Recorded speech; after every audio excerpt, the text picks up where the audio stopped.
Alam mo Marcos, ikaw dapat ma-impeach. Betrayal of public trust. Naglagay ka ng EDCA sa Pilipinas. Ilang EDCA yan? Ilang EDCA size? Kaya yung galit. Yung China, hindi mo naman kaya yan. Ano? Kaya mo ba yung China? Natulad tayo sa Ukraine. Hindi lang ginawa ng US sa Ukraine. Lumaban NATO, North Atlantic Treaty Organization. O ano nangyari? Kumampi yung si Zelensky. Anong ginawa sa Ukraine? Ginawang na massacre, lahat milyon na bata. Ang bait-bait ng mga batang gaganda. Namatay. Nasaan yung Amerika? Pinagtanggol ba yung Ukraine? O yun naman, Hamas. Kay Netanyahu. Ewan ka ba yan? Yun si Netanyahu. Warrior yan. Hindi nila kayang talunin. Yan ay mahal ng Diyos. Sa history, Israelis are the son of God. They are the daughter of God. Kaya hindi nyo kayang talunin yan. Yang Israel, ito naman. Mahilig tong Amerika nito eh. Lahat na lang ng bansa, pinatulan. Afghanistan, Syria, Cambodia, Vietnam. Hindi na ba sila nanalo? Sa Vietnam nga, nanalo US eh. Ang daming army. Cambodia. Ngayon, nagsiuwi. How many soldiers die? Kaya ako, alam ko history, matalino. Oo! Buong mundo, pinag-aaralan ko everyday. Nakatutok ako sa Diyos. Natutok ako sa Diyos na sana si Marcos. Kuhanin na ng Diyos! Bakit ayaw pa sa kuhanin? Lord, where are you? Kuhanin mo na itong presidenting nagpapahir. Hindi ako natatakot sa iyo. Ilocano nga ako eh. From Cagayan. Apay Katsakan. Tingnan mo nga ginawa mo. Tama, noon. Yung tatay mo mabait. Marcos ako noon. Kasi ayaw niya ng komunista. Pero ngayon, ayaw ko sa'yo. Kakampi mo yung mga komunista. Si Frank Castro, si Manuel, ang papangit nila. Puro komunista, mga bobo. Mga bobo yun nasa kapalan nun. Sa Kongreso, mga bobo yun. Hindi marunong ng batas yun. Confidential ban. Hindi nyo ba alam, confidential ban. Kunyari, ako yung isa. Ako yung sinasabi nyo. Gago ba ako? Sasabihin ko yung pangalan ko. Ako yan, si Lisa Araneta. Ako yan, si artista, Liza Soberano. Ako yan, si Bea Alonso. Gago ba ako? Tumanggap ako ng pera para mag-spy. Kaya ng confidential ban. Kaya hindi mo pwedeng sabihin na ikaw yun. Kaya wala yan sa sinasabi sa census. Gago ba yun?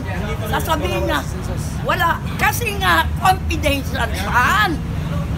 Kuya, kung tumanggap ako ng pera, sasabihin ko ba na ako yun, pinatay nyo ako. Ako pwede na, mamatay na ako. Matanda na ako. Hindi ko na kailangan. Narating ko na lahat. Pero ako, bago ako, pupunta muna ako sa Amerika. Pupunta ako sa Amerika.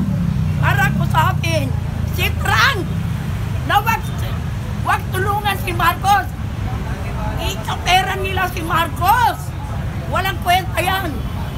Lahat ng, wala naman, anong, Pinil ka ba na? Pinil ka? Yan si Marcos, dumating na rito. Yari na yung construction, mga lahat. Yung build. Nayari na yan dito Duterte. Wala na siyang ginawa. Ang ginawa ni Marcos, atakihin ang mga Duterte. Sayang ang pera na yun. Sayang ang pera. Sayang ang pera. 1 trillion na yun. Oo nga, alam ko yun eh. Alam mo na yun, Sigrid? Oo, alam ko yan. Sabi mo nga na yun. Alam mo yan si Marcos. Bakit ka ba galit na galit sa Duterte? Yun, tama yan ay. Hindi mo ba alam? Yan ang tumulong sa'yo. Ikaw, anong ginawa nyo? Punta-punta pa kayo ng Davao. Si Amy, taka si Marcos, niligawan nyo si Sara. Binola-bola nyo, binudol nyo. Ilang beses balik kayo sa Davao. Ilang tubig si nanay? Ha? Ilang tubig kasi baka may matay ka dyan. Ay, Galit ako. Pero mo, niligawan ninyo si Sara para kumampi sa iyo, Uniteam. Eh, anong ginawa mo? Ilan lang? Isang taon. Eh, wala pang 2 taon. Nagkaaway na kayo. Eh, dati sweet na sweet kayo. Inahalikan ka pa ni Sara. Bakit mo tinatraidor si Sara? Kaya nga kita binoto eh. Dahil kay Sara.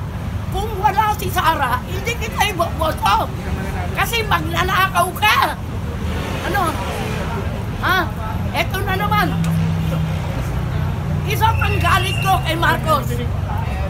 Sige, Buloy. Collateral damage. Ito, walang kasalanan. Matalino ako sa history, kaya huwag niyo akong turuan. Si Kibuloy, ang bait-bait, nagpapaaral, naglilinis sa buong Pilipinas. Siya may resibo, kaya wala. Anong ginawa mo kay Kibuloy? Yan, Ontiveros, nakala mo kung sino sa akin ang talino. Gago ka, Ontiveros. Pinakulong nyo. Kumuha kayo ng fake na mga witness. Sinira nyo yung taong makadiyos. Yan ang tumulong kay Marcos. Yung SMNI, pumunta sa kay Marcos sa meeting niya. Siya lahat gumastos. Si Kibuloy. Ginastusan kayo ni Kibuloy. Lahat ng meeting nyo ni Sara, Uniteam. Anong ginawa mo? Pinakulong mo yung tao. Marcos, darating din ang malas mo. Isinumpa ka ng langit. Yung taong tumulong sa'yo, pinakulong mo. Wala rin tuwing. Sa galit ko kay Marcos, binutol mo ako eh. Hindi naman kita iboboto eh. Because of Sara, why I vote you. I thought you make Philippines a great country. Daman ko, hirap nyo. Gagawin ko 20 pesos ang bigas. Lahat ng rally mo, nandun ako. Yung SMNI, nandun din. Sunod-sunod ang SMNI. Ngayon, pinakulong mo, kawawa yung tao. Hindi mo ba alam niya, Marcos? Darating din ang malas mo. Ang parusa ng Panginoon. Magdudusa ka. Hindi habang panahon sa'yo yung Malacanang. Hiram lang yan sa'yo. Tao makapangyarihan. We are the supreme power of this country. Not you. Not you. We are the supreme power. Kung matalino kayo, pakinggan yung mga sinasabi ko. I'm already 76. I'm dying. What? I don't accept. I'm not